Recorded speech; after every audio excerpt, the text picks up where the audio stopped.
Olá, sejam muito bem-vindos ao compartilhamento da leitura meditativa contemplativa do livro sagrado Bhagavad Gita, a ciência suprema da alma, que é propriamente dita, que somos nós como essência, posição constitucional, nossa posição constitucional. Qual é a nossa posição constitucional? A nossa posição constitucional nós somos, resumida dessa forma, nós somos uma alma em um corpo material, Sat Chit Ananda, eterno, cheio de conhecimento e bem-aventurança.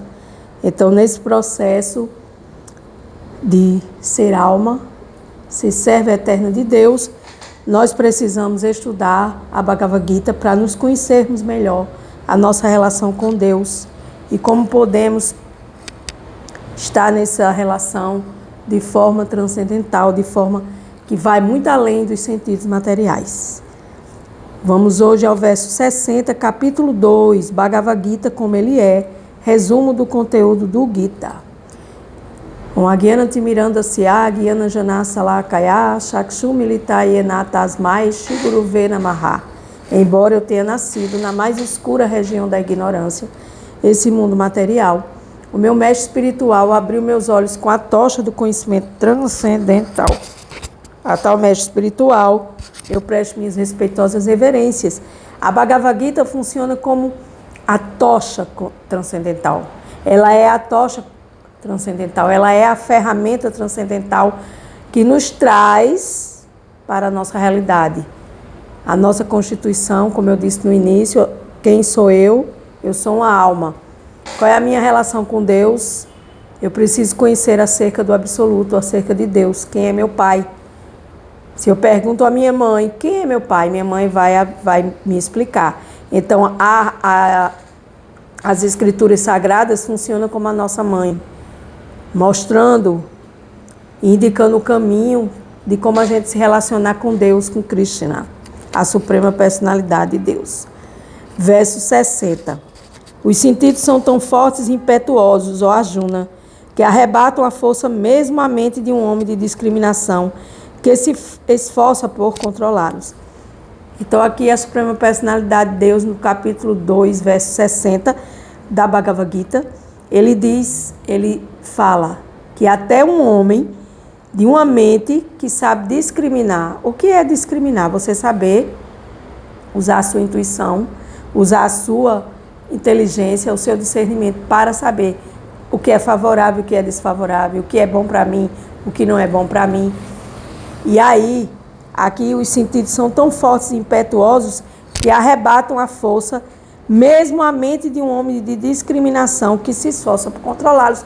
Por quê? Porque a mente, ela está ali, no tic-tac do dia. Tic-tac, tic-tac, está fazendo tic e tac, tic-tac. Se você não controla seus sentidos, você vai entrar neste ritmo do tic-tac-á e você vai se perder. E você vai deixar de ser uma pessoa, deixar de ser uma alma em um corpo, onde você tem o autocontrole dos seus sentidos. Vamos ver aqui o que Srila Prabhupada nos diz.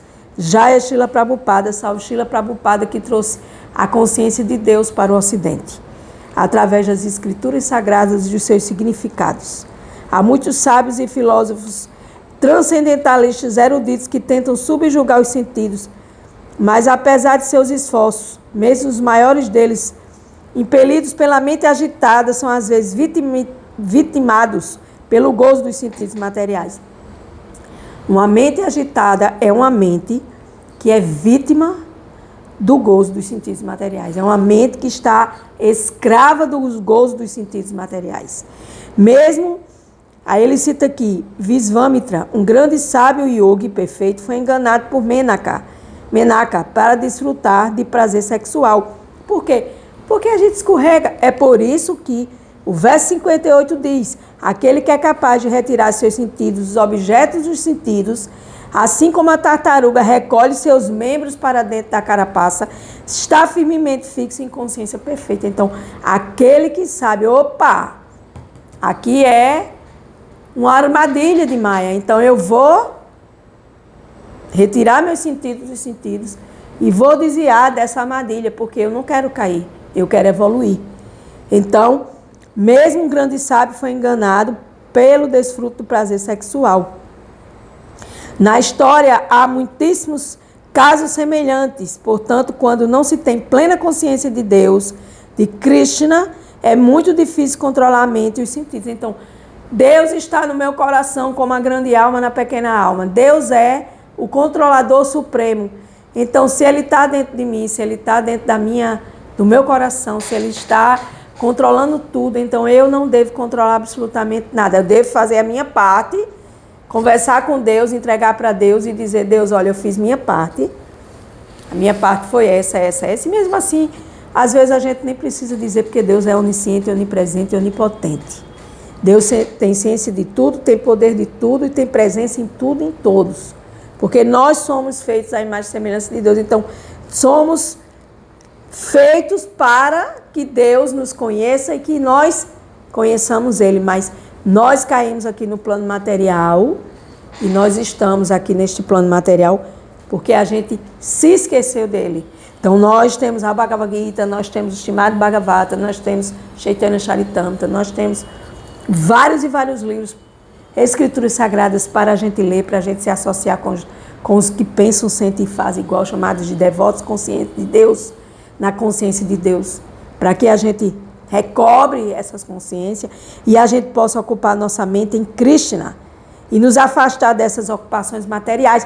Mesmo que a gente não possa se afastar dessas ocupações materiais, a gente coloca Deus no centro delas e a partir do momento que a gente coloca Deus no centro dessas ocupações materiais, nós vamos nos desapegarmos-nos das mesmas ocupações materiais. Então, aqui Srila Prabhupada, ele nos mostra vários exemplos de como empregar essa mente em consciência de Deus.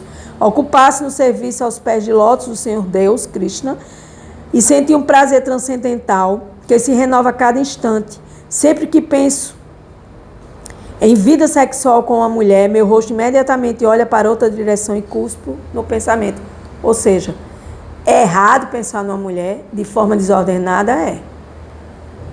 Porque a gente tem que ter Brahmacharya, uma ferramenta do yoga como estilo de vida, controle sexual. A gente não pode sair por aí fazendo sexo com Deus, com quem a gente não entende. E até pode, porque a gente faz isso, inclusive eu me coloco nesse exemplo. Mas quando a gente toma essa consciência, a gente para de fazer isso. Porque isso não é agradável para a nossa evolução, isso não é controle dos sentidos. A consciência de Krishna é um fenômeno tão bom que, graças a ela, essa consciência, o prazer material se torna desagradável de imediato. Gente, às vezes eu fico me perguntando por que eu deixei de sentir prazer com algumas coisas que eu sentia prazer material, eventos materiais, festas, etc, etc. E aí, quando eu estou escutando aos meus mestres, dando aula, eu vejo que muitas vezes a mente faz quer brincar com a gente e dizer: acho que tem alguma coisa errada comigo, porque eu deixei de sentir prazer com aquilo que eu sentia prazer, né? E aí, quando a gente escuta um guru, mestre autêntico falando nas aulas, e a gente vê que ele diz que é assim mesmo o processo, a gente vai se desinteressando por as coisas que a gente já sabe o gosto qual é, e a gente vai se interessando por um gosto superior, que é justamente aqui, esse prazer material que se torna desagradável de imediato para ter um prazer superior. É como um homem, aí ele cita o exemplo, é como se um homem faminto tivesse satisfeito a fome com suficiente quantidade de alimentos nutritivos. Então, ocupar a mente e consciência de Krishna é a gente, pouco a pouco, se desgarrando dessas futilidades materiais. E você pode até dizer: e aí a gente vai ficar sem brincar as coisas? Não, você pode fazer as coisas, agora coloque Deus no centro das suas coisas. Aí você vai estar colocando Ele em consciência de Krishna, você vai colocar seus sentidos materiais em consciência de Krishna, e aí você vai poder controlá-los e não ficar descontrolado com a mente agitada. Verso 61. Aquele que restringe os sentidos, mantendo-os sob o controle completo controle e fixa sua consciência em mim, é conhecido como um homem de inteligência estável. Às vezes a gente acha que ser inteligente é ter mestrado, doutorado, pós-doutorado. Não, não é. Isso é designações e títulos materiais. Mas um homem de inteligência fixa em Deus é um homem estável. Por quê? Porque a sua consciência está em Deus e não nas coisas materiais. E quem fala esse verso é o próprio Senhor Supremo. Neste verso fica claro que a concepção mais elevada da perfeição da união a Deus e Yoga é a consciência acerca de Deus, de Krishna. E se a pessoa não for consciente de Krishna, não será possível de modo algum controlar os sentidos. Por que ele diz isso aqui? Que se a gente não for consciente de Deus ou de Krishna, a gente não vai conseguir controlar os sentidos de forma alguma. Por quê? Porque os sentidos vão ser controlados pela uma mente instável, desestabilizada, onde você vai estar o tempo todo pensando, o que é que eu vou fazer hoje? Que festa tem amanhã? Ah, eu tenho que fazer isso tal dia. Ah, eu tenho que fazer aquilo outro dia. Eu tenho que viajar, eu tenho que fazer. E você deixa de botar Deus, de colocar Deus no centro das suas atividades. O que é consciência de Deus? Quando eu coloco a minha vida como oferenda a Deus, aí eu estou em consciência de Deus. Agora, fora isso, é pura ilusão, pura yoga maya. Então, nesse processo, aqui citado por Srila Prabhupada, ele diz: em consequência do que não pode controlar os sentidos, por que a gente não pode controlar os sentidos? Porque a gente está controlado pelos sentidos materiais. A gente está controlado pela preocupação, pela ânsia, ansiedade. E hoje o Brasil é o pioneiro na ansiedade, é um dos países que toma mais remédio para ansiedade. Mas não vai resolver, porque você tem que saber o que é que te dá ansiedade. Por que eu estou ansiosa? Ah, eu estou ansiosa porque está chegando São João. E eu vou ter que viajar, vou ter que fazer isso, aquilo outro. Será que vai dar certo? Será que vai ser bom?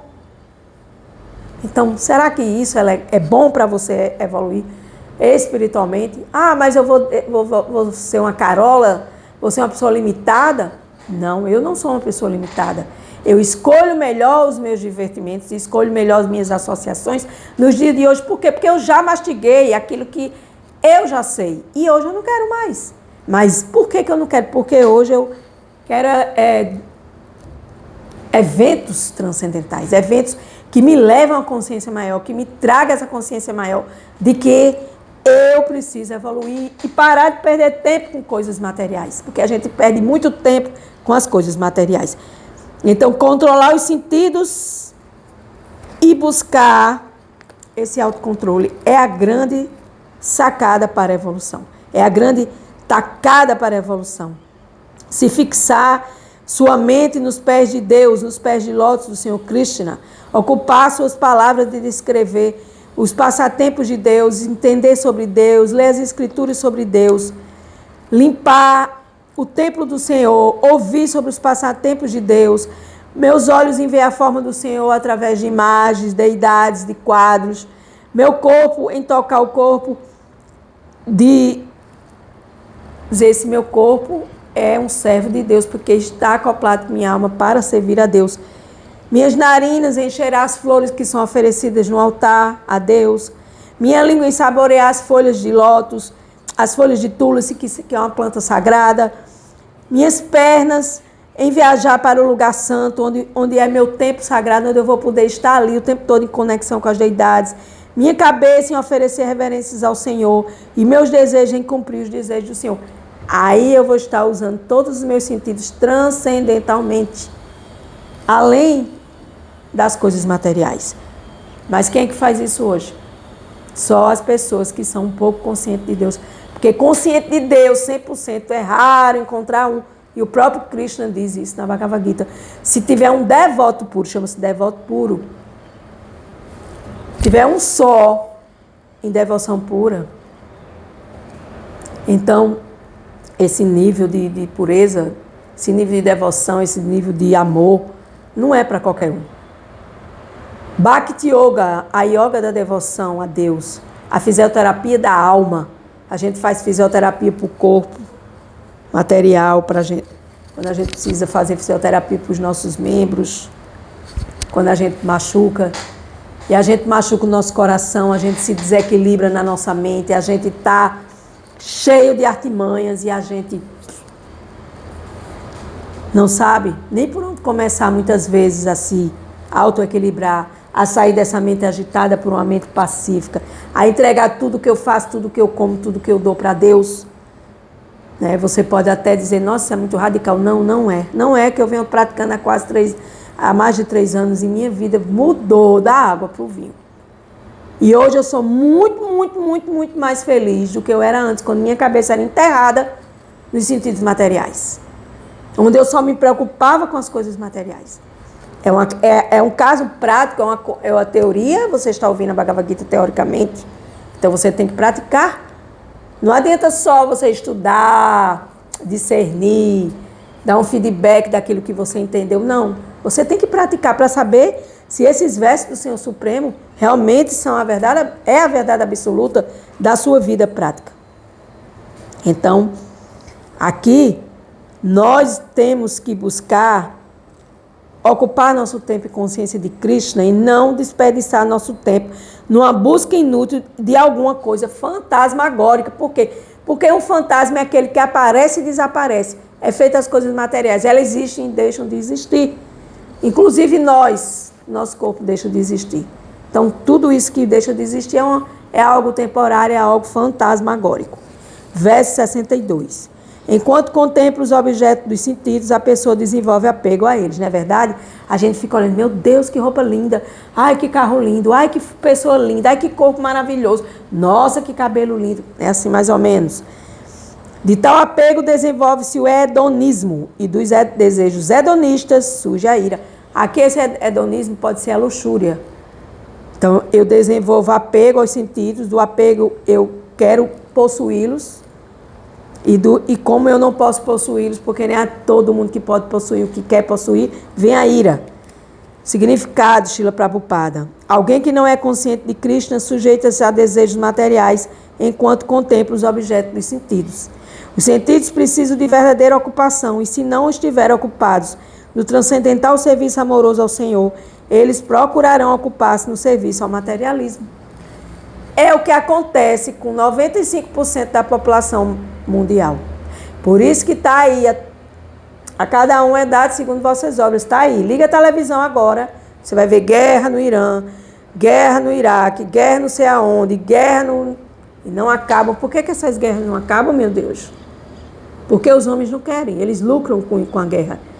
Existem lucros de várias formas, então assim, nós é que somos uns bobos da corte, sendo dominados por esses bilionários, trilionários, esses grandes donos de empresas de inteligência artificial, que não falam em 1 minuto e 1 segundo em Deus, que só querem ganhar e ver desgraça se apoderar da vida das pessoas. Então, isso não é um mundo para damas e cavalheiros, como diz Srila Prabhupada.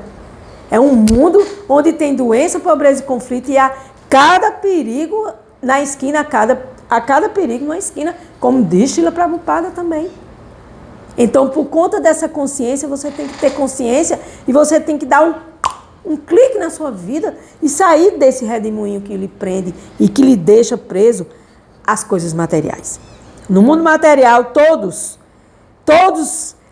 estão sujeitos à influência dos objetos dos sentidos. O único método para sair deste labirinto da existência material é tornar-se consciente de Krishna. Então, dentro da filosofia védica tem os semideuses, que nem é homem, nem é Deus. Semideuses são aqueles que atingiram um patamar maior. Mas mesmo esses semideuses, como Srila Prabhupada diz aqui, incluindo o Senhor Shiva, que trabalha no departamento da aniquilação do material, e o Senhor Brahma, que cria, mesmo eles estão sujeitos à influência dos objetos sentidos. Imagina, se um semideus que já atingiu uma plataforma superior está sujeito à influência dos sentidos, imagine nós, alminhas caídas, nesses corpos condicionados aqui neste planeta Terra. Então, é algo que nós devemos meditar, contemplar.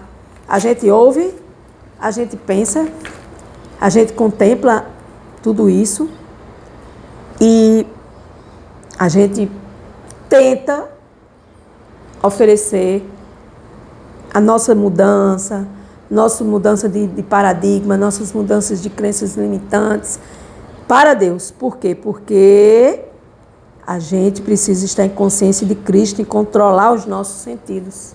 Consciência de Deus para o autocontrole da alma condicionada neste corpo condicionado. E assim, através da repressão dessas coisas materiais, desses sentidos materiais, nós vamos, pouco a pouco, de gota em gota, preenchendo o nosso oceano de autocontrole. Mas o menor pensamento de prazer dos sentidos vai lhe agitar novamente e o fará buscar satisfazer seus sentidos. Por quê? Porque a mente vai trazer isso para você. A mente vai mentir. Mente, sentidos e falso ego. Eu penso, sinto e ajo. Mas se eu penso, sinto e ajo e entrego o meu pensar, o meu sentir, o meu agir para Deus, com certeza o resultado vai ser diferente daquele que você vai emperrar sua cabecinha na areia movediça material e você vai cair. Porque a cada esquina tem um teste. E se você fugir é pior ainda, porque vai vir duplicado, triplicado os testes. Então é melhor a gente buscar a consciência de Deus e controlar esses pensamentos que não nos levam para satisfazer Deus e a não ser satisfazer a nós mesmos. Verso 63. Muito interessante, muito lindo, lindo, lindo esse verso. Da ira surge a completa ilusão e da ilusão a confusão da memória. Da ira, a gente está irado, surge a completa ilusão. Por quê? Porque a ira é uma ilusão. Só o amor salva. A ira prende você na ignorância. E da ilusão a confusão da memória. Então, se eu estou iludido, eu estou confuso. E quando a memória está confusa, perde-se a inteligência. E ao perder a inteligência, cai-se de novo no poço material. Vou ler de novo. Da ira surge completa ilusão e da ilusão a confusão da memória. Quando a memória está confusa, perde-se a inteligência e ao perder a inteligência, cai-se de novo no poço material. Então, minha gente, a gente precisa ser consciente de Deus para se proteger de todo esse aparato aqui. Ira, ilusão, confusão da memória, perda da inteligência e cai no poço material. E esse poço material é doença, pobreza, conflito, ansiedade, síndrome de pânico, câncer, todas essas coisas que acontecem no nosso dia a dia. E a gente tem que dizer, Senhor Krishna, Deus, tenha misericórdia de todos nós que estamos passando por testes e mais testes neste planeta Terra. Pelo desenvolvimento da consciência de Deus, podemos entender que tudo tem sua utilidade no serviço a Deus Krishna. Aqueles que não têm conhecimento da consciência de Krishna tentam evitar artificialmente os objetos materiais e, como resultado, embora deseje libertar-se deste cativeiro material, não atinge a perfeita fase da renúncia. Por quê? Porque você vai ter que escolher na sua vida. Não se pode servir a dois senhores, já diz Jesus na Bíblia. Ou se serve a um, ou se deixa o outro de lado. Deus e a matéria. Ou se serve a Deus, ou se serve a matéria. Não existe. Pá, eu sirvo a Deus e sirvo a matéria. Não. Isso é ilusão. Quem é consciente de Krishna sabe como usar tudo a serviço do Senhor. Por isso não se torna vítima da consciência material. Então, Krishna é o desfrutador supremo a ele é tudo, a Krishna, tudo é oferecido com devoção. O devoto oferece este alimento para Deus e este alimento fica espiritualizado, chamado de prasada. Então, quando você cozinha, você canta o mantra Hare Krishna. Quando você termina, você coloca a sua comida no prato, você oferece a Deus, você canta o mantra 3 vezes. E essa comida ela vai ficar espiritualizada. E aí você vai aceitar de Krishna essa consciência de que está cozinhando para Deus, para oferecer. Porque Deus não precisa de nada, Deus tem tudo. Mas nós é que precisamos trabalhar a nossa devoção em consciência de Deus. É o contrário, somos nós que precisamos nos melhorar. Então, quando a gente vai buscando dar prazer para Deus, quando a gente faz tudo e entrega para Deus, tudo em nossa vida vai melhorando. Inclusive, a gente vai saindo de uma grande agitação mental para uma paz no nosso coração. E assim, afirma-se que toda alma, mesmo que se eleve até o ponto da libertação, cai novamente devido a não ter suporte no serviço devocional. Por quê? Porque o serviço devocional é hoje, amanhã e depois. Não é um dia e 8 não. Eu fiz hoje, gravei hoje, daqui quando eu tiver vontade eu gravo de novo. Não. O seu compromisso é com Deus, não são com os seres humanos. Então você tem que cumprir o seu compromisso com Deus. E por mais que a gente faça, eu sempre falo, Deus nos dá muito mais, muito mais do que a gente dá para Ele, porque isso é uma relação entre pai e filho. Então o pai serve o filho serve ao pai, e muito mais ao pai, porque o pai é misericordioso infinitamente. Ele nos dá toda a misericórdia. Então isso tem que ser prática. Tem que ser uma ação prática no dia de hoje, amanhã e depois. Para que a gente obtenha essa renúncia e a gente não caia nessa confusão, porque a gente vive confuso nesse mundo material. São raros os que não vivem confuso nesse mundo material. Com gratidão, eu encerro mais um dia da Bhagavad Gita. Gratidão.